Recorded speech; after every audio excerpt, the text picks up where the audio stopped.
हिंगोली जिल्ह्यातील कळमनुरी तहसील कार्यालयावर वाई फाटा येथून पाणी हक्क संघर्ष समितीच्या वतीने महामोर्चा काढण्यात आलाय। इसापूर धरणातून शेनोडी व रामवाडी उपसा सिंचन राबविण्याबाबत मोर्चा काढण्यात आलाय। उपसा सिंचन हे 2008 पासून प्रस्ताव विचाराधीन आहे, तरी सुद्धा प्रशासकीय मान्यता देण्याबाबत शासन टाळाटाळ करते।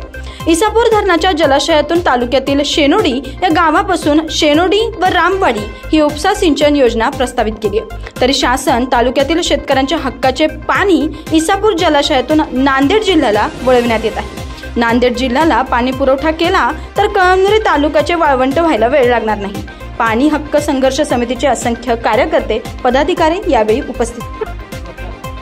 माझं नाव भारत बोलके आणि आमचं आंदोलन हे पाण्यासाठी आहे। पाणी आम्हाला भेटलं पाहिजे, आमच्या सिंचनासाठी पाण्याची सोय झाली पाहिजे, यासाठी आमचे तीव्र आंदोलन आहे। आमचा हे लढा देत आहे फक्त आणि फक्त पाण्यासाठी आहे। आणि पाणी आम्हाला नाही मिळालं कारण आमच्या पत्रावरलं पाणी इसापूर धरणात जाते, आम्हाला डोळ्यानं पाणी जवळ दिसते, पण त्या पाण्याचा आम्हाला तिळभर सुद्धा आम्हाला त्याचा फायदा नाही।